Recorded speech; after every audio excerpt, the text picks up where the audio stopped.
Boa noite a todas e todos. Meu nome é Edilton Baneto. Estou como vice-presidente do Digital Rights e, depois de um longo inverno, retomamos os nossos EDDs, nossos encontros de direito digital. Hoje é uma alegria imensa estarmos aqui com duas pessoas de peso, tanto no lado de vista jurídico, mas principalmente no ponto de vista é, amplo do direito digital. O Hélio, salvo engano, tem formação em engenharia, certo, Hélio? Ramalho Perfeito. tem formação em publicidade, então é justamente para reforçar o argumento de que o direito digital ele é amplo, ele busca todas as áreas e ele tem espaço para todo mundo. É uma área colaborativa e que a gente vai ter o prazer hoje de conversar bastante sobre um tema muito importante e em voga, principalmente com os últimos acontecimentos, enfim, com o nosso último ano, que é sobre IA generativa e propriedade intelectual. Então, sejam bem-vindas e bem-vindos ao nosso 59º EDD.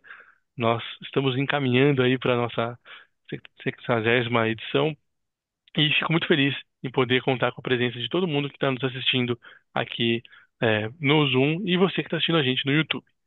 Então, gostaria de apresentar para vocês os expositores. Nós estamos com o Hélio Ferreira Moraes, que é engenheiro eletrônico pela Escola Politécnica da USP, pós-graduado em automação e controle pela USP também, advogado pela Universidade de São Francisco, especialista em Direito e Tecnologia pela GV, certificado pela Exine como DPO, enfim, várias certificações, e também ele é sócio responsável pelas áreas de proteção de dados, IA e blockchain da PK Advogados. Nós também temos o Fernando Ramalho, que é advogado com formação acadêmica multidisciplinar em tecnologia, publicidade e direito, combinado com experiência profissional de mais de 10 anos de direito aplicado à propriedade intelectual e tecnologia, e aqui é advogado do HSLG Advogados. Então, Hélio, Fernando, muito obrigado pela participação. Nós, Digital Rights, ficamos muito felizes. E, enfim, abro para considerações iniciais, antes de começarmos as perguntas. Obrigado, Hélio. Prazer enorme estar aqui. Eu acho que realmente o tema que a gente veio para falar aqui um pouquinho é um tema que foi quente 2024 e vai continuar quente 2025, né?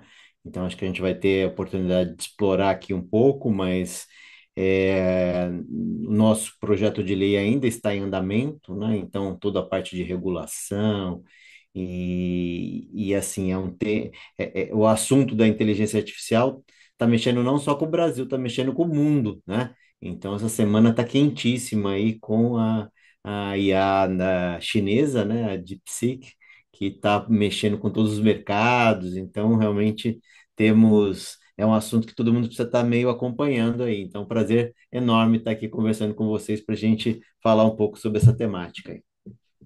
Muito obrigado, Hélio Ramalho.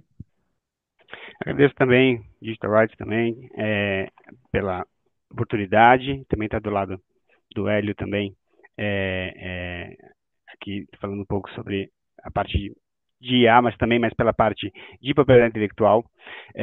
Como ele comentou, realmente a gente está no momento quente, né? E aí vem as implicações, que nem o propriedade intelectual e diversas outras matérias aí também que vão sendo colocadas aí à prova junto com a temática, né? Então vamos trabalhar um pouquinho aqui, conversar um pouco e desenvolver o tema. Muito obrigado, Hélio. Obrigado, Ramalho. Então, já vou começar com a primeira pergunta, né?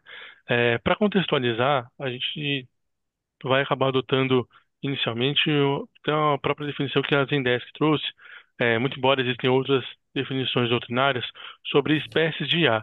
Nós temos a IA tradicional e a IA generativa, qual vai ser o objeto de estudo aqui da nossa reunião. A IA tradicional o primeiro tipo é justamente aquele que só copia, imita ou reproduz algo que já existe ou que já foi feito. Já a generativa, ela segue a possibilidade de criar coisas novas e originais a partir daquela base, tá? Seja, enfim, um banco de dados de texto, imagem, etc. A gente sabe que a generativa está sendo utilizada por vários profissionais no dia a dia, inclusive no nosso dia a dia jurídico, né? Muitas áreas, muitas sub-áreas do direito acabam utilizando seja para condensar alguma petição, seja para auxiliar na organização de estruturação de atos ordenatórios, sentença, etc. Inclusive gera um embate e uma discussão grande sobre o limite da utilização, mas para para a nossa reunião de hoje, a ideia é trabalhar um pouquinho com esse conceito de IA generativa. E como o Hélio comentou, nós estamos no momento, né, de discussão sobre regulamentação, né, regulação da IA generativa aqui no Brasil. Então, a primeira pergunta, né, iniciando pelo Hélio, eu queria entender um pouquinho sobre o panorama atual é, para o que o ordenamento jurídico brasileiro entende como IA generativa. Se ele segue, de repente, essa definição ou se traz alguma outra definição para o que é IA generativa. Perfeito. Eu vou dar um passo para trás para falar onde é que a gente está com isso, assim, né? Tenho acompanhado bastante o projeto de lei, né? A gente tem o projeto que está mais avançado é o projeto de lei o 2338, né? A gente não tem, a rigor, uma regulamentação ainda sobre inteligência artificial no Brasil. A gente até teve a resolução do TSE, falando um pouco preocupado com a eleição, né? Então trouxe alguma coisa ali, mas o Marco Civil da Internet, que é a, né, a maior lei que a gente tem, ainda isso não estava um assunto tão quente naquela época, né? Embora já existisse inteligência artificial naquela época, né? Então, inteligência artificial aí remonta década de 50, quando o tema foi criado, mas obviamente ele ganhou uma progressão muito maior nos últimos tempos. Para quem mexe com isso, a gente vai lembrar que pelo menos uns 10 anos atrás o Watson estava muito ativo da IBM, né? Então com aqueles jogos enfrentando os jogadores de xadrez, mas depois com vários projetos industriais. E só que era uma coisa muito de bastidor, né? Então hoje em dia quando virou esse hype, muito por conta da IA generativa, como você colocou, né? A partir de novembro de 22, com o lançamento do ChatGPT pela OpenAI, né? O conceito que vem no projeto de lei 2338, que é um projeto que, assim, fazendo muito curta, né, o histórico dele, ele foi criado a partir de uma comissão de juristas, né, designada pelo senador Rodrigo Pacheco, em, em 2023, e eles criaram lá um texto muito voltado para a área jurídica, né? E esse texto depois passou por consultas públicas. Eu mesmo tive a oportunidade de ir pela Câmara Brasil-Canadá e falar no Senado a respeito desse projeto, mas ele oscilou um pouco entre, né, um projeto de lei mais, digamos assim, regulatório, né, controlador, versus um projeto de lei anterior que tinha, que era o 2120, que era mais principiológico. Só que ao longo do tempo foi se entendendo que se a gente tivesse mantido ele tão regulador como ele estava, a gente poderia atrapalhar a inovação aqui no Brasil. Então, foi se tentando ajustar o projeto 2338 para que ele ficasse equilibrado ao ponto de trazer uma segurança jurídica, que é o que a gente precisa, né, para as empresas investirem, para as pessoas utilizarem, e, ao mesmo tempo, ele ter propiciar a inovação, né? Então, é esse o propósito que foi avançando o projeto de lei 2338. E a definição que ele traz, né, para a inteligência artificial generativa é um modelo de IA especificamente destinado a gerar ou modificar significativamente, com diferentes graus de autonomia, texto, imagens, áudio, vídeo e código de software. Tá? Deixa eu só desligar o celular aqui que. Tranquilo. Nesse horário tá me sentindo dobrado, né? É, Então, essa é a definição, né? A grosso modo do que tem na lei. Mas o que que é, assim, né? Traduzindo leigamente, né? É uma nova capacidade que se conseguiu incorporar na inteligência artificial, né? Que é a partir dos modelos chamados aí dos LLMs, né? Large Language Models, né? Que você consegue por algoritmos matemáticos, estimar as melhores palavras naquele contexto que encabem ali naquela situação, tá? É como, sabe como a gente tem o adivinhador de palavras ali no WhatsApp, né? Só que é de uma maneira muito mais sofisticada, com um contexto, né? Com uma situação. Então você fala com ele, parece que é um humano do outro lado, né? Então você conversa com ele. Então isso ganhou, né, uma capacidade de divulgação gigantesca, né? Então é essa que é a ideia aí do generativo, porque ele parece que ele gera alguma coisa. O conteúdo não é um conteúdo, digamos assim, escrito que está na internet. Ele não é um buscador em que pese as últimas versões do ChatGPT e de vários outros. Tem lá o web para você buscar conteúdos na internet também, mas ele originalmente a ideia não é essa. Ele não vai buscar um conteúdo. Ele, a partir do prompt que você faz, daquele contexto que você estabelece, ele faz né, um cálculo de uma matriz de probabilidade e ele encontra a linguagem humana mais que encaixa melhor diante daquela sua resposta, né? Então, por isso que a gente fala generativo, porque ele gera uma resposta e isso traz um desafio para a gente falar daqui a pouco, que é o desafio em relação ao direito autoral, né? Que acho que é o que a gente vai poder falar um pouquinho aí, né? Deixa eu parar por aqui um pouco também para a gente ir balanceando aí. Obrigado. Amália, quer complementar alguma coisa? Não, perfeito. Acho que esse ponto, né, de ter o controle ali, né, do conteúdo que está sendo colocado, o resultado, né, conseguir ter esse controle mesmo de controlar a saída, acho que realmente acho que uma definição que realmente se encaixa aqui na nossa conversa e realmente para a gente dar continuidade. Perfeito, obrigado. Bom, então a gente já vai partir para a nossa segunda pergunta. Inclusive, para o pessoal que está aqui no chat, fiquem à vontade para escrever a pergunta aqui no grupo direto. Se tiver um tempinho no final, a gente já vai se organizar para fazer as perguntas. Caso fique com uma no final, a gente vai indicar logo as páginas para poder eventualmente conversarem diretamente com os expositores. E bom, a gente está falando hoje, especialmente no dia 28, o Dia Internacional de Proteção de Dados, e além de ser um dia muito importante, um marco para nós advogados do direito digital e apaixonados por direito digital, a gente já traz com essa questão que o Hélio colocou, né? Ou seja, a pergunta para vocês é a seguinte: como que a IA generativa pode impactar na consolidação e na construção da propriedade intelectual de uma nova marca, produto? E a gente vê hoje muitas pessoas que acabam vendendo soluções de, poxa, faço a marca em 5, 10 minutos. Na verdade, acaba, enfim, pegando um amontoado de informações e coloca numa IA generativa. Então, o primeiro ponto é como que isso se conversa com propriedade intelectual, é, e, enfim, quais são os principais riscos iniciais sobre essa discussão? Perfeito.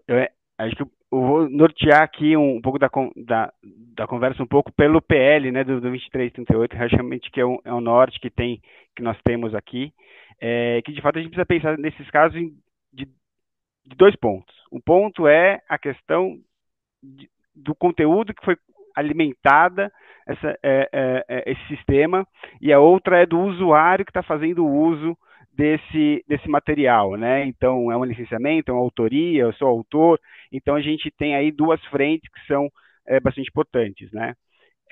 E em cima disso tudo, é importante ter o primeiro princípio nesse ponto, que é o fato de que o direito autoral como restritivo, né, interpretação restritiva, né, então até o PL também ele faz questão de mencionar isso expressamente ali também como artigo, né, mas ele faz essa referência ali à LDA, a leis de direitos autorais, que realmente essa interpretação ela é restritiva. Então a gente tem que ter um olhar ali na leitura e que a gente ainda está com assuntos ainda que estão sendo trabalhados e desenvolvidos e que realmente ainda precisam maturidade ainda para a gente poder ter firmeza ali nos pontos, até pelo fato de que é uma interpretação restritiva, né?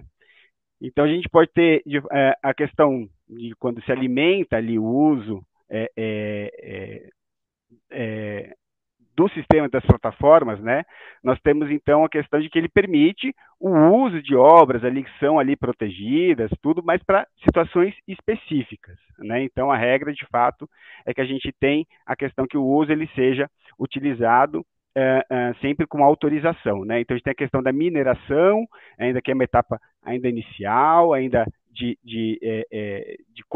uma coleta ali de informações ainda muito embrionária, e que nós temos ainda, que são para pesquisas, finalidades sem fins lucrativos, que não prejudique ali a obra, não tem a finalidade, né, da própria obra em si que foi utilizada, então o resultado daquele,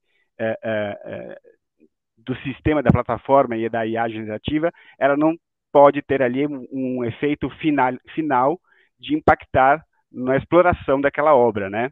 E também, então tem umas situações específicas que trata nesse sentido, mas a regra é que sim precisa ali da autorização e ela que pode ser feita também por associações, né? Então, nesse sentido, o que é importante nesse lado é que nós temos que ele indica que é para brasileiros nacionais e estrangeiros que estão domiciliados no Brasil. Então, assim, os titulares, né?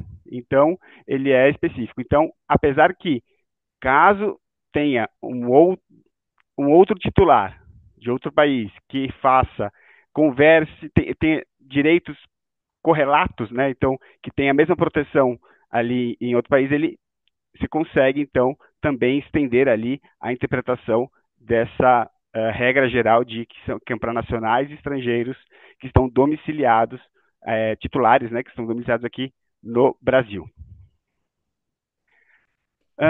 Então, importante nesse ponto que eu vejo, acho que tá, colocar aqui, para colocar, e acho que vai sempre nortear, é entender muito bem essa plataforma, a questão dos termos de uso. Então, entender como que ela está sendo alimentada, como que ela está tratando essas informações, se você é o autor, se você está sendo licenciado, é um uso comercial, não comercial, é uma exploração eterna ou não. Então, acho que é um grande norteador aí nesse ponto, são os termos de uso que precisam ser olhados com viés aí jurídico para interpretação. Muito obrigado, Hélio. Assim, acho que foi excelente, né, as colocações do Fernando. Na verdade, gostaria de só ampliar para outras, né, outras vertentes, né, essa questão, né, de fato, assim, minha visão, assim, é uma certa polêmica, né, porque o PL fala em conteúdo sintético, né, mas não especifica muito bem a autoria. Se a gente vai para a lei dos direitos autorais, a 9.610, ela fala o autor é a pessoa física criadora, né? Então, no artigo 11. E daí fica essa situação, né? Nós já tivemos, inclusive, né, no mundo jurídico, uma grande polêmica em relação a indicados para o prêmio Jabuti, que tinham feito a ilustração, né, utilizando inteligência artificial, e que foram o livro Frankenstein, que foi excluído da premiação quando o autor revelou que ele havia utilizado, né? E para aí chama a questão dessa revelação, né? Devo ou não revelar, né? Se usei, né, a inteligência artificial, que acho que a gente pode até falar um pouco mais. Mas, assim, só botando um pouco mais de pimenta nisso, né? Isso impacta tanto direitos autorais, mas a parte de imagem também, né? Direitos personalíssimos, né? Então, tivemos os atores de Hollywood em greve durante um tempo, discutindo, porque uma vez que você é filmado, né, e você tem a sua voz, a sua imagem, aquilo pode ser perpetrado, né, indefinidamente por uma inteligência artificial e aquela pessoa humana, né, não vai ser remunerada, né? Inclusive, a versão do ChatGPT também que tinha voz, na primeira versão que tinha voz, se dizia que era a voz da Scarlett Johansson, né, do filme Hair, e que daí gerou todo um embaraço. Você fala, não, é parecida, não é exatamente, né? Então, assim, só para a gente apimentar um pouco aí a importância do tema e as discussões, né, e para todos que são, né, gostam do direito digital, as potenciais discussões que vão existir. Então, são muitas em relação a essa questão, tanto da imagem quanto da autoria, né?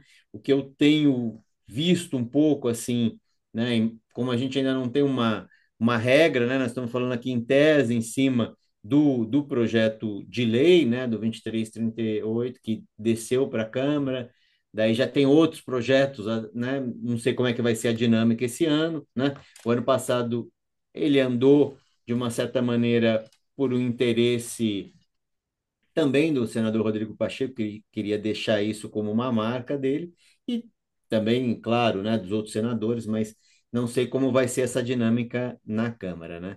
E então, enquanto a gente não tem, isso fica um pouco no ar, né? Por outro lado, né, a resolução a 23732 do TSE fala que você deverá explicitar que aquele conteúdo foi produzido por inteligência artificial, né? E daí começa a entrar a questão, né, de como você vai fiscalizar isso, né? Porque, assim, o Fernando me corrige aqui, né? O Fernando talvez conheça mais do que eu, inclusive, sobre isso, mas direito do autor, né, é muito baseado no cara crachá, né? Então o texto, né, é uma cópia, né? Então Efeito reproduz. declaratório. É o efeito declaratório, né? Da própria obra em si, né? Exatamente. Que é Exatamente. só quando você coloca a prova que você vai ter essa garantia, né? É. Agora, quando você vai para esse conteúdo gerado, né, se você não declarar, como é que você vai fiscalizar isso, né? Como é que você vai dizer, né? Nós estamos com uma baita de uma polêmica essa semana aqui no TJ de São Paulo, que foi uma apelação, né, de um advogado alegando que a sentença havia sido produzida por inteligência artificial. Né? Então, um está totalmente relacionado aqui com a nossa autoria, ele questionava a autoria da sentença com alguns argumentos de juízo natural, de que era muito lógica e muito certinha e blá blá blá, e dizia que por isso, né, que tinha algumas jurisprudências citadas e tal, e que, portanto, aquilo não poderia ter sido produzido por um juiz, que aquilo foi feito por uma inteligência artificial, né? Então, olha onde é que a gente pode chegar nisso. E foi rechaçada pelo tribunal, né, pelo TJ, é, assim, na minha visão, especialmente porque os itens, os critérios que foram utilizados para, digamos assim, fazer essa argumentação eram frágeis, né? Então, porque ele pegou a sentença, consultou o chat GPT, subiu a sentença no chat GPT e perguntou, essa sentença foi feita por IA? E daí o chat GPT falou, sim, foi feita por IA, por isso, por isso, por isso, né? Que a gente sabe que não é verdade, porque uma inteligência artificial, ela não tem essa capacidade do certo ou errado, né? Ela fala aquilo que a gente quer ouvir, né? Então, pelo contexto ali, ela depreendeu que o cara queria ouvir que tinha sido produzida por IA e trouxe lá alguns argumentos, né? Então, olha os desafios, né, em relação a essa questão da autoria, né? Exato. Então, realmente O, é o, espe- complexo esse lado.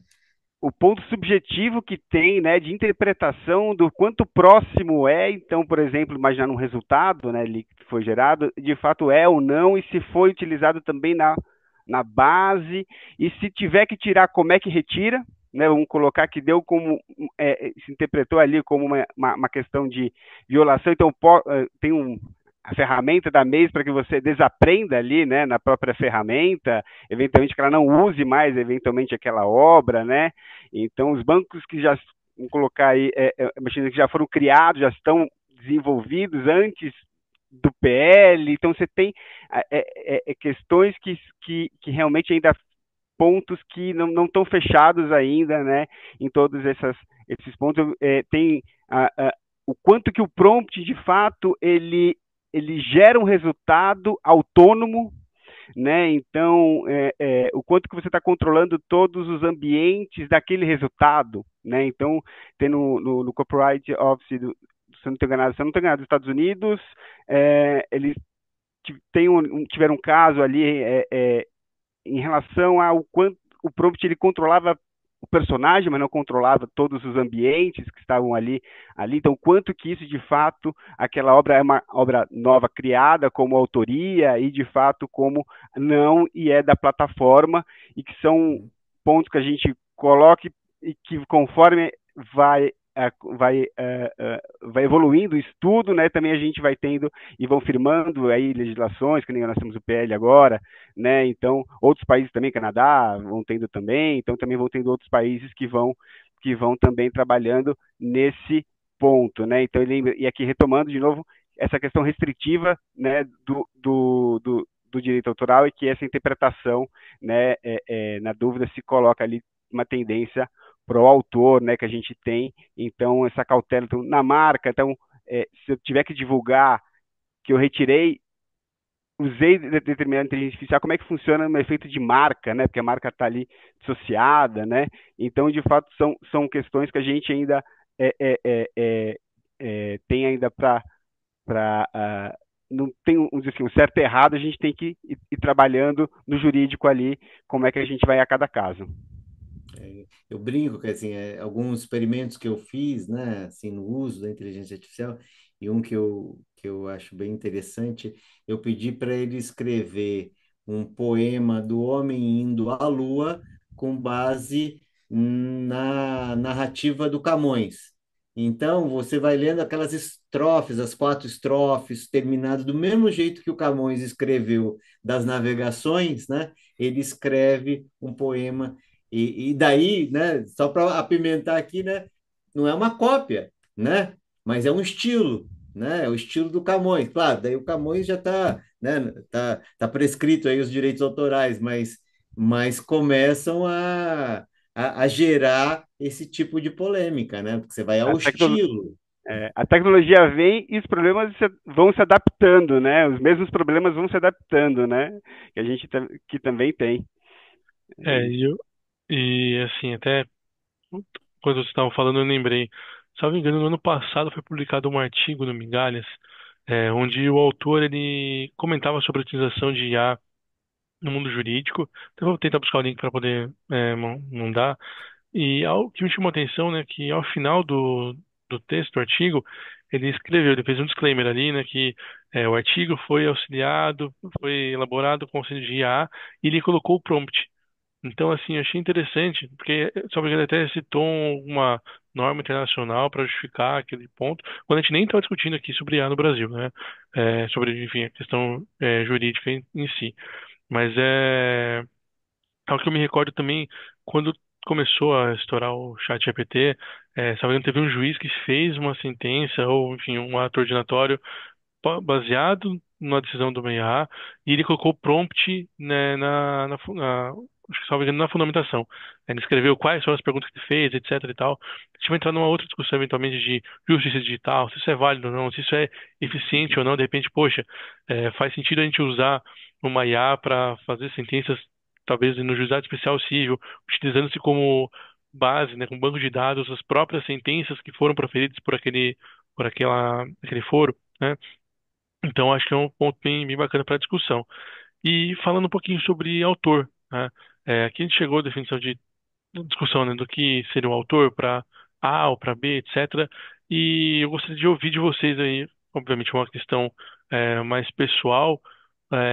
O que vocês considerariam como um autor na utilização de IA, de IA generativa? Claro, né, não é uma pergunta para vincular nenhum parecer jurídico, é simplesmente um exercício de conversa, ninguém está vinculando nada a nada. Mas eu queria conversar com vocês, quais seriam os desafios de é, termos um dispositivo para falar efetivamente o que é o autor de uma IA. Olha, eu, eu diria que o- tudo se encaminha para que parta do início o prompt. Então, o quanto que esse prompt ele está interferindo eh, no resultado. Então, eu controlo todos os elementos, eu controlo apenas uma parte desses elementos, e isso é muito importante para entender se é um licenciamento ou se é uma autoria. Porque se é um licenciamento, tem que, então, né, ter que entender essa questão do licenciamento, se entender como autoria, então entender como os direitos agregados ali à autoria, né? Então é uma questão subjetiva, é uma questão que a plataforma também tem que nos orientar, nos ajudar também um pouco nesse sentido, mas de fato é uma questão como direito autoral. O Hélio estava comentando, né, essa questão, a questão declaratória até do próprio, né, da própria obra, né, anterioridade, essa questão declaratória. Então, é uma questão subjetiva, tem que ser olhado ali a cada caso, ter esse olhar de entender o quanto que o prompt ele está interferindo ali no resultado, o como que essa base ela está sendo criada, o quanto diferente ela está sendo criada dentro dos padrões, né? Se é próximo ali o suficiente ou não para se entender como uma nova obra.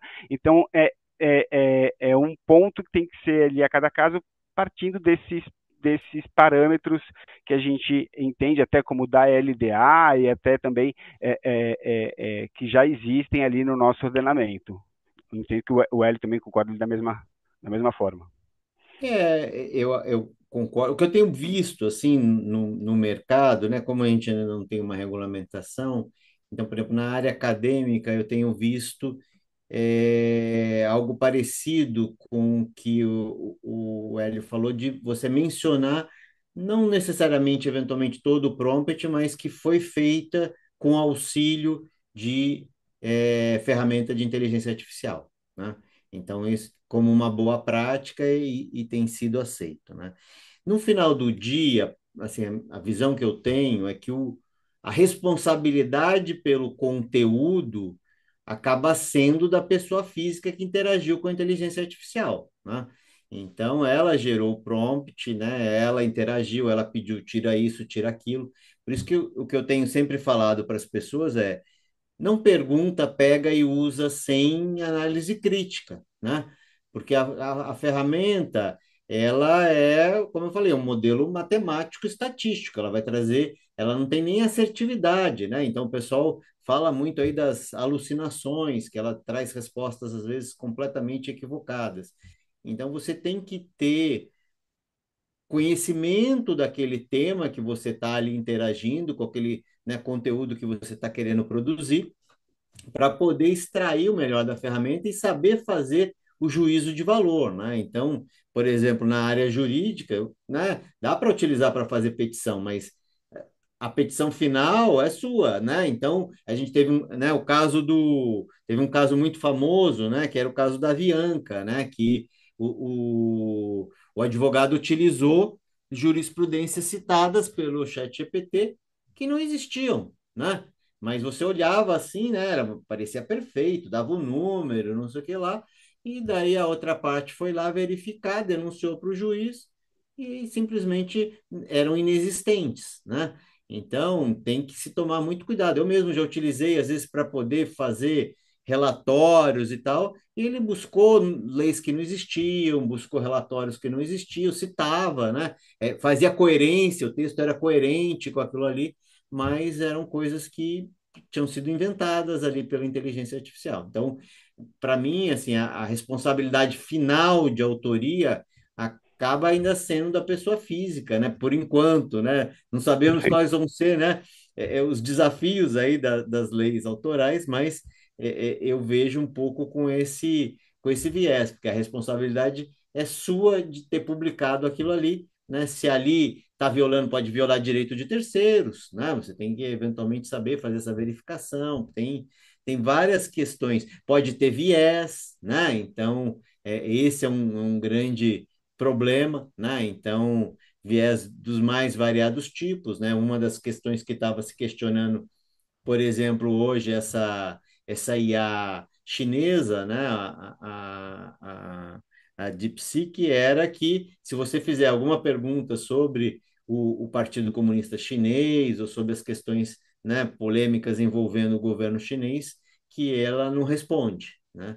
Então, daí colocaram uma camada de filtro, né, para barrar as respostas geradas pelo algoritmo matemático, né? Então, tem muitos desafios. Então, acho que daí você tem que extrair aquilo ali e daí, né, acho que a autoria acaba sendo sua, mas você com apoio da inteligência artificial, né? Acho que a tendência talvez seja um pouco para essa transparência, né? Você tenha que dar esse disclosure, né, do que você fez, né? Perfeito, eu concordo. Acho que eu fui talvez para um lado muito mais da obra em si, né, como violação ali, né, entender essa questão. E você foi pela, já como realmente responsabilização e que também concordo com esse ponto na questão do uso, né, redes sociais. Então, vou divulgar, de que forma que eu vou divulgar, o que eu vou associar aquele resultado, né, É, no meu uso ali no dia a dia.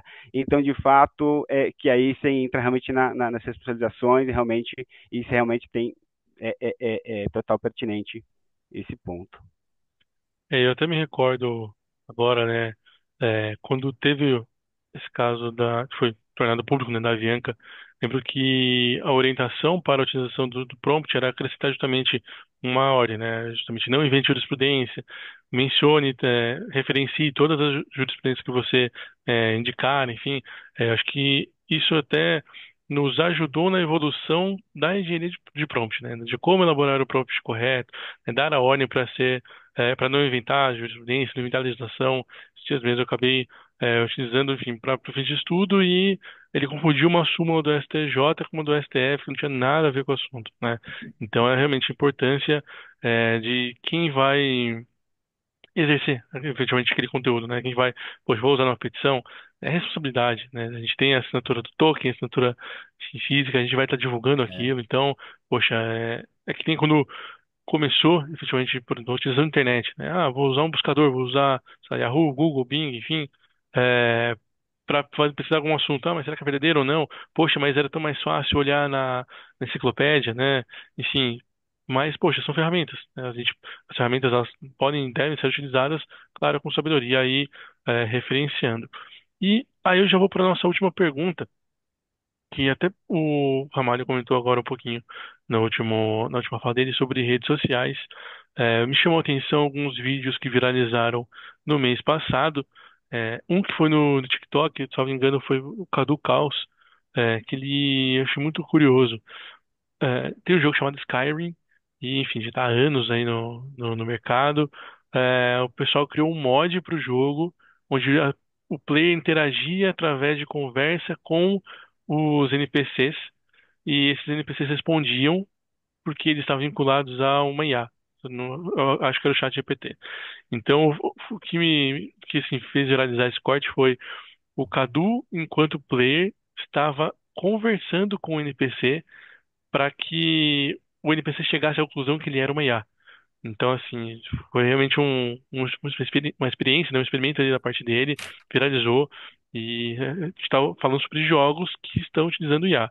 E, por outro lado, também nós tivemos alguns vídeos que se utilizavam de umas ferramentas de tal personagem, abraçar um outro, enfim, era cachorro que virava gente, era tatuagem que ganhava forma, era pessoa que surgia do nada, enfim. A gente vê um crescimento da utilização de IA generativa para compartilhamento nas redes, enfim, para fins até de comédia mesmo, né? Poxa, a gente vai mandar no grupo da família, enfim, tudo mais, e as pessoas acabam não se atentando aos riscos. Então eu queria ouvir de vocês, né, começando pelo Hélio, é, quais são os principais riscos da utilização de IA generativa nas redes sociais e quais dicas você eventualmente pode apontar para que pra quem está nos assistindo, né, para que possa fazer isso com sabedoria. é, é assim, né? É uma questão que vem evoluindo e vai ficando cada vez mais complexa, tá? Sabe aquela coisa, né? A gente dos pais falava, ó, cuidado com quem você está falando na rua. Depois a gente foi para o digital, que você não sabe muito bem. E agora vai ficando mais complexo ainda, porque você consegue imitar, né? Então, se alguém tiver a minha imagem, a minha voz, consegue criar um vídeo, né? E ser um avatar do Hélio que tivesse aqui falando, sem ser eu, né? Então, nós tivemos um caso emblemático, né? Em Hong Kong, que foi feita uma reunião virtual, né? Uma reunião aqui como a gente está, só que eram 5 pessoas, só que eram 4 avatares e uma pessoa verdadeira. Essa pessoa verdadeira era a única que não sabia o que estava sendo armado ali, né? Os outros 4 eram 4 diretores, né? Uma empresa do setor financeiro. Eles fizeram a reunião e deliberaram um pagamento para uma empresa X na ordem de 25 milhões de dólares. Esse cara era o único que era verdadeiro, era quem era responsável por fazer esses pagamentos, né?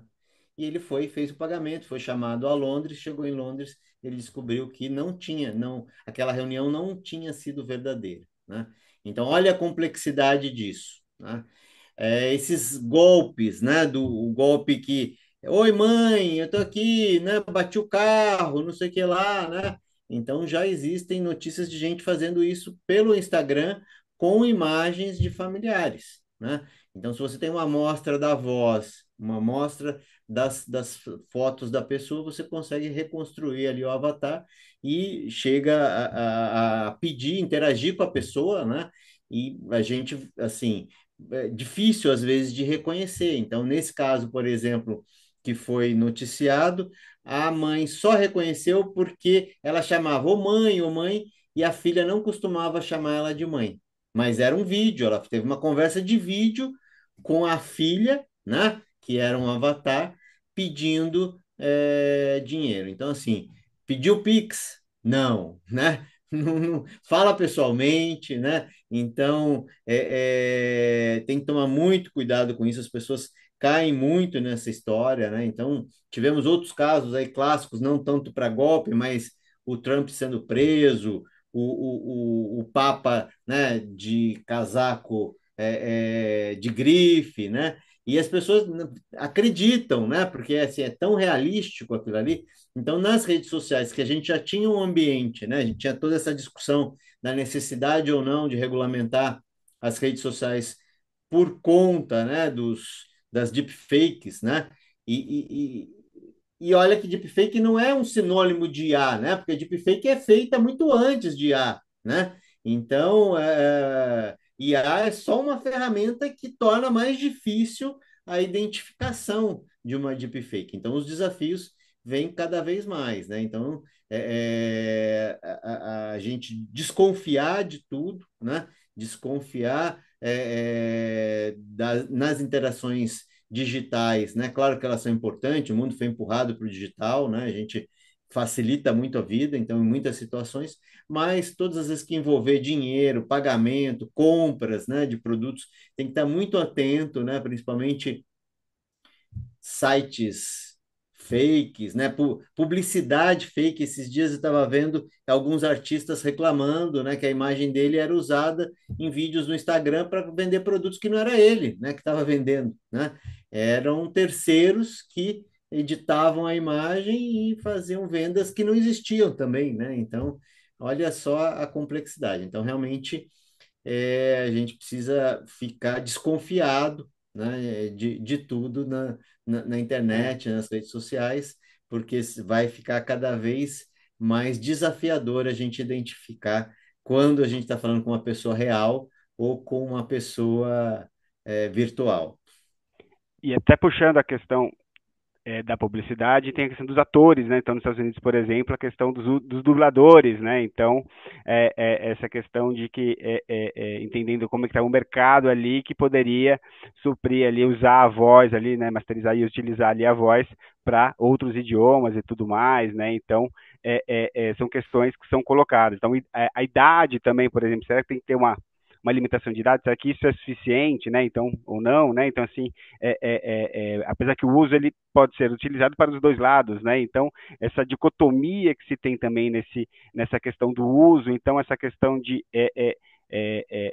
tratar o assunto também por gerações, né? Então, você tem a geração mais nova, então nessa escola, né? Você tem a geração que já está no mercado de trabalho, tem a geração mais senhores que já estão em casa. Então, assim, você tem ali formas que você tem para realmente atingir todo mundo de uma forma que possa também ter essa conscientização, né, do uso e de como é que vai ser utilizada essa ferramenta. Obrigado pelas considerações. Realmente, a gente precisa, enfim, se atentar sobre tudo que envolve, até porque, por exemplo, hoje viralizou um vídeo, agora realmente não me recordo se é da conta oficial, mas com a voz do Pelé chamando, né, o Neymar de volta para o Santos. Então, não me recordo se é da conta oficial do Santos ou não, eu vi em repostagem, né?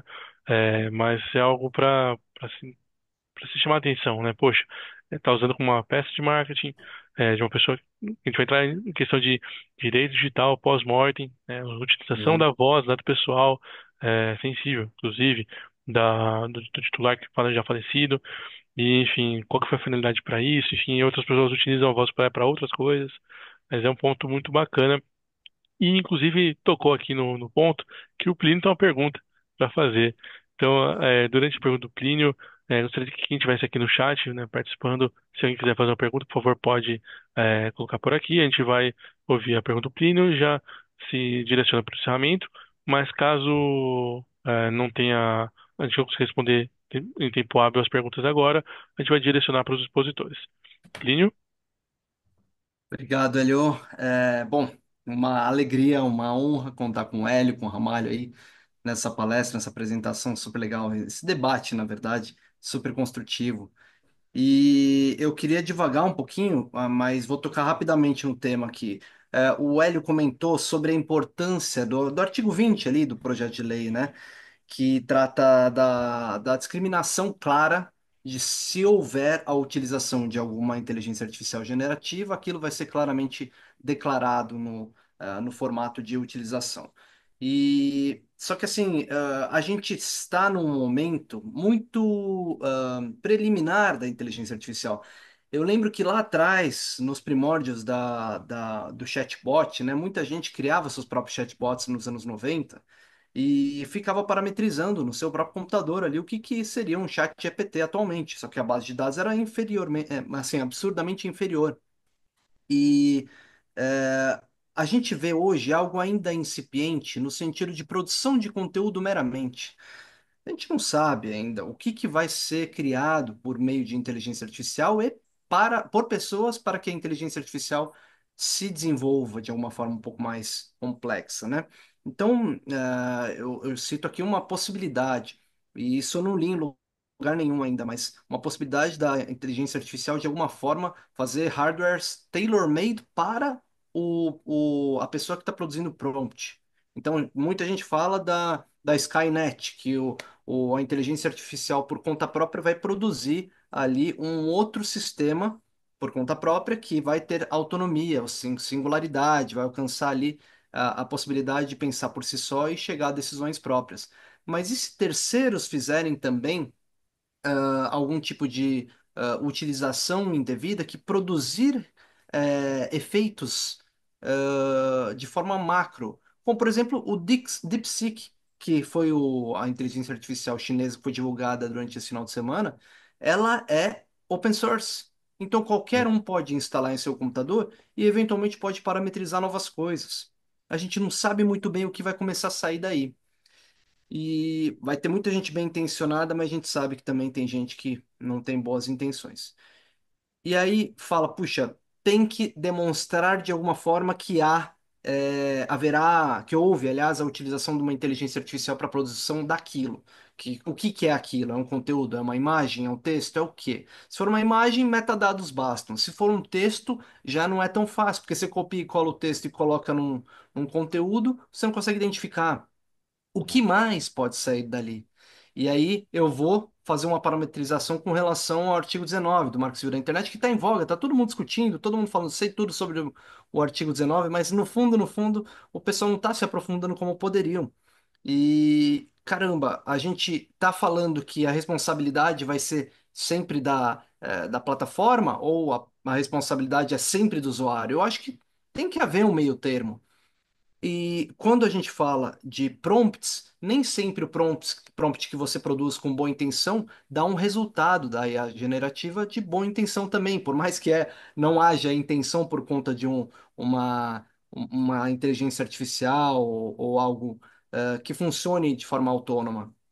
Portanto, o que que vai sair daqui para frente? Eu queria uma visão de vocês aí, o que que vai sair daqui para frente quanto a efeitos da utilização indevida da inteligência artificial, e um exercício também de futurologia que eu gosto muito de tratar sobre isso, né? O que que a gente vai ver daqui para frente quanto a utilização indevida, quanto à abrangência da inteligência artificial, porque enquanto isso a gente vê conteúdos, né? Então, como eu falei, textos, imagens e coisas ainda simples, o que que vai vir depois? Vai vir a Skynet? Vai vir os robôs do Elon Musk? O que que vai ser, né?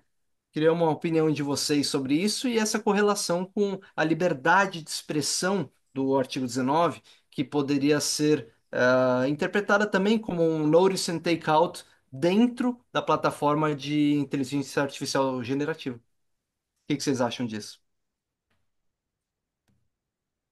Quer começar, Fernando? Eu posso falar um pouquinho?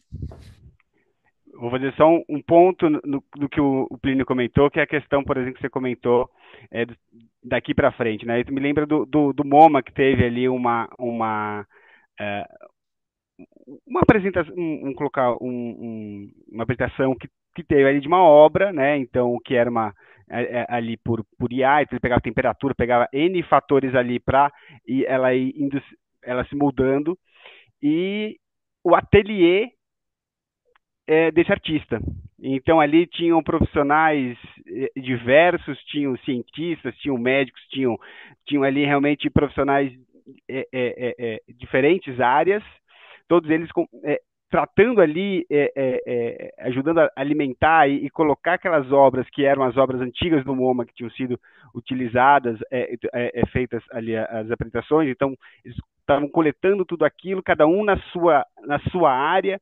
Então, quanto complexo, quando a gente coloca isso ali para uma realidade, isso acaba acontecendo, né? Então, isso me lembro que eu li, ele me assustou quando, eu acho que se não eram 15, 20 pessoas que tinham ali, que estavam por trás desse ateliê, né? Então a gente imaginava o ateliê como que era antigamente, você via os pintores ali, hoje como você vê um ateliê moderno desse jeito, com o quanto de informação e tecnologia que se tem ali por trás, né, para gerar aquele conteúdo, né?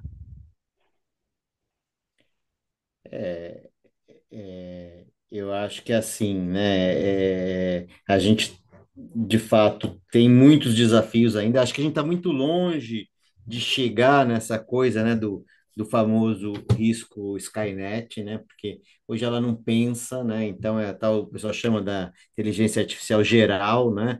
Mas ela não tem consciência hoje em dia. Então eu acho que a gente está longe dessa parte. Acho que sim, né? Na parte que você falou em hardware também dá para fazer projetos, né? Imagino. Não, acho que de maneira autônoma que a gente ainda está um pouco incipiente, embora, né, esse ano dizem que os agentes vão ser a bola da vez, né? Mas agentes falando com agentes e novos agentes, os agentes eles são meio limitados em termos de funções muito específicas, né? Então, você ter uma capacidade de ter vários agentes interagindo para poder, né, tomar uma ação, né, eu acho que ainda vai demorar, né? Claro que a evolução vem vindo muito rápida, né? Então, se a gente pensar, né, que praticamente o ChatGPT fez 2 anos, agora no final do ano passado, né? Então, e o quanto ele já evoluiu, e agora vem essa chinesa. Então, é muita coisa, é uma avalanche, né? E, obviamente, é, gera conteúdos para o bem e para o mal, né? Porque ela não tem, né, controle. As experiências de controle de viés funcionaram médio, né? Então, Google teve uma experiência de tentar colocar viés de correção para diversidade, inclusão, né? e daí passou a gerar imagens de soldados nazistas negros, né? Então, assim, só para um pequeno exemplo de como esse controle em cima do que o modelo matemático gera é difícil, né? De ser feito, né? De dizer o que a IA faz, porque os próprios cientistas não sabem exatamente o que vai ser produzido, né? Porque é uma matriz de probabilidades. Então, eu acho que a gente pode ter ainda bastante problema, mas eu acho que o principal foco, né, vai ser um pouco o uso, né? Eu acho que o uso que se dá com aquilo, né? Eu acho que o uso, porque como foi o avião, são né, as impressoras 3D, né? Tem gente que, né? Aquele rapaz agora, final do ano passado, né, que matou o executivo da seguradora de saúde lá, tinha feito a arma, né, numa impressora 3D, né? Então agora nós vamos banir a impressora 3D, né? Acho que, claro, tem que proibir, tem que talvez estabelecer travas e amarras, né? As avaliações de impacto algorítmico, né? Como tem no projeto de lei. Então, a gente tem sim que ter uma regulação em torno disso, né? Mas, assim, minha visão particular. A gente tem que regular aqui no Brasil, mas tem que ouvir, ver um pouco o mundo, porque nós não somos um big player nessa história, né? Então, os modelos estão lá fora, né? Então, se a gente estabelecer uma regulação muito travada, nós vamos evitar inovação, né? E reserva de mercado já deu muito errado aqui no Brasil na década de 80, né? Então, não acho que é por aí, né? Mas acho que sim, tem que ter responsabilização. O desenvolvedor também tem que fazer um processo criterioso. Acho que tem que ver essa coisa dos dados, né, que eles utilizam, né? Como o Fernando bem colocou aí, né? A gente nem entrou tanto nessa parte, né? Mas o conteúdo que precisa ser autorizado pelo autor, né?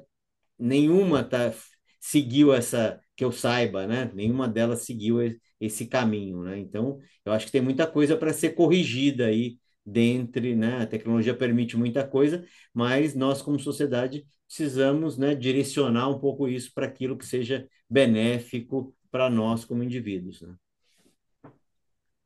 Muito obrigado, Hélio, pela resposta, Fernando pela resposta, Plínio pela pergunta. Realmente encerramos nossas perguntas aí com chave de ouro. E, bom, pessoal, queria lembrá-los aqui sobre as mensagens no chat. O Hélio, ele indicou os livros a qual ele foi autor ou coautor.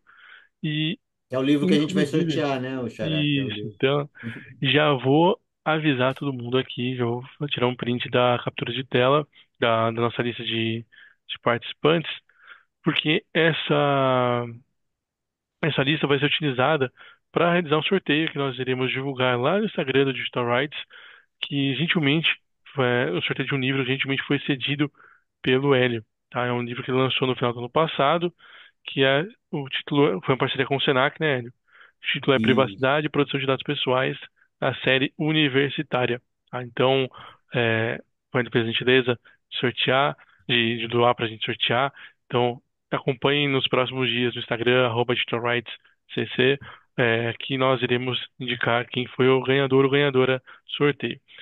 O Ramalho, antes de começar a reunião, ele perguntou: Poxa, não posso participar? Então, enfim, por questão de compliance, melhor não. Melhor não. A gente, a gente alinha aqui um outro jeito para você comprar o livro, tá tudo bem. Mas, inclusive, nem o Plínio, nem eu, enfim. Mas a gente vai deixar aqui para os participantes. Encaminhando então para as nossas considerações finais, gostaria de abrir pro Hélio primeiro, depois pro Ramalho, Plínio como nosso presidente do Digital Rights, e eu finalizo, tá bem? Então, Hélio, fique à vontade. você bem breve, acho que já passei boas mensagens aí para todo mundo. Eu acho que a gente não tem que temer a inteligência artificial, né? Acho que essa preocupação, né, vai acabar com os empregos, vai acabar com os advogados. Não, né? Ela vai ser uma ferramenta. Eu acho que ao longo dos anos nós tivemos várias ferramentas que, de fato, algumas profissões às vezes precisam se reinventar, né? Então, né, quem era digitador nos anos 80, né? perdeu a função. Então, essas coisas são naturais, mas abrem muitos outros empregos, né? Nas empresas de tecnologia, nos usos, nos desenvolvimentos. Então, acho que minha visão é positiva, né? Isso está trazendo bastante benefício. Claro que nós, né, como integrantes aí da comunidade jurídica, precisamos estar avaliando, né, se está sendo um bom caminho, né? Porque precisa ser interesse de nós, cidadãos, né? Então, mas vejo com bastante otimismo os próximos anos em relação a esse assunto. Muito obrigado, Hélio, Amálio. Bom, eu puxo primeiro até as palavras do Hélio, que é a questão da cautela, né? Então, ali no uso, principalmente na parte direito autoral, então, é, no uso, responsabilidade, ter um bom senso, né? Então, ali realmente na questão do uso. A questão, de fato, de alimentar e tudo mais, essa questão de autorização, né? A gente tem todas essas questões aqui que ainda estão no PL, que ainda podem tomar rumos aí, né? Mas estão no PL, mas importante ter essa questão de flexibilidade para que a gente possa desenvolver, mas também ter as travas, mas que elas também não impeçam ali realmente o desenvolvimento, distrair o bom que ela né, nos traz. Então, acho que essa mensagem também que eu deixo aqui, e eu acho que cabe até mais alguns depois aí, alguns digital rights para matérias específicas, porque realmente o assunto é longo. Com certeza. Obrigado pela indicação, Ramalho. Realmente, falou em PI, falou em Fernando Ramalho, né? Já é o tema do hiperfoco da vida do Ramalho. E Plínio, tá contigo? Bom, queria agradecer demais a presença do Hélio, do Ramalho. Eu partilho das palavras do Hélio, né? Que quando ele fala que a gente não deve temer, é importante. Eu quis dar um prelúdio ali do mal quando eu falo de Skynet, porque é sempre o que as pessoas falam também, né? E é importante a gente abordar, porque é isso que vai dar segurança para todo mundo, no sentido de compreender mais o que está acontecendo de fato. Vai demorar, de fato, mas eu acho que todos nós veremos a singularidade acontecer. E isso vai ser muito interessante para todos os ramos. Todo mundo que tiver no direito ou qualquer outra área, se souber utilizar bem o que vai vir, vai ser muito bem sucedido. Vai conseguir aproveitar muito bem a parte de direito aplicado à tecnologia e também aquilo para o seu dia a dia. Então, eu acho que assim deve haver regulação, deve haver cuidado, deve haver principalmente conscientização e ética. E isso a gente vai desenvolver também por causa da educação, que é o que a gente busca fazer dentro do Digital Rights. A gente busca fomentar conhecimento, fomentar discussão e trazer de alguma forma acessibilidade a tudo aquilo que as pessoas precisam para o dia a dia para discutir, seja numa mesa de bar, seja começar um aprendizado para um mestrado, um doutorado, alguma coisa nesse sentido. Então, a gente está aqui para apoiar todo mundo e também para falar de coisas polêmicas. Então, sempre que tiverem aí, inclusive um tema que quiserem que seja tratado no Digital Rights, a gente está aberto a sugestões. Inclusive nomes de convidados. Vai ser uma alegria aí contar com a contribuição de todo mundo que está assistindo a gente, seja agora ao vivo ou pelo YouTube. Então, muito obrigado aí, Hélio, muito obrigado, Fernando. Obrigado, Hélio Tomba, pela condução. Uma honra sempre estar com todos vocês. E o próximo encontro, 60º encontro de Direito Digital. São 60 encontros. É um trabalho muito bem feito de todo o grupo do Digital Rights. E assim, é muito legal contar com o apoio de todos que estão aqui assistindo, todos que acompanham a trajetória do Digital Rights, com mais de 5.000 pessoas nos eventos do Digital Rights até hoje. Então, uma alegria. Obrigado a todos por estarem aqui conosco e uma honra. Obrigado, gente. Bom, Plínio, muito obrigado. Reitero, então, os agradecimentos aos nossos expositores. E, bom, além do dia 28 de janeiro, 28 de janeiro ser considerado o Dia Internacional de Proteção de Dados, o dia 28 de janeiro de 2025 também vai ser considerado o dia de um NDD que o Plínio não citou o Ali. Então, assim, poxa, é um absurdo não citar o Ali, sempre citar o Ali. Eu achei que fosse citar na questão da IA, do Timão ali que está levando a nave, mas, ó, fica para o próximo. Quem acompanha o NDD com mais tempo já sabe que é marca registrada. Então eu queria agradecer imensamente todo mundo que nos acompanha nas redes sociais, nos acompanhou durante o evento de hoje. Obrigado, Hélio, obrigado, Ramalho, obrigado, Plínio, pelo carinho e pela construção do sonho. E é o que a gente busca no Digital Rights mesmo, a construção de um mundo mais justo, perfeito e um mundo mais consciente, consciente da tecnologia, sem cair em discursos baratos, enfim, etc., mas que através da educação a gente seja capaz de mudar a nossa própria sociedade. Muito obrigado a todas e todos. Nos acompanhe nas redes sociais, @DigitalRightsCC, e nos acompanhe também no nosso LinkedIn. Deixei aqui o link para o LinkedIn do Hélio, do Ramalho, para que a gente possa cada vez mais aumentar o nosso nível de conhecimento. Uma boa semana e até o nosso próximo DD. Tchau, tchau, gente.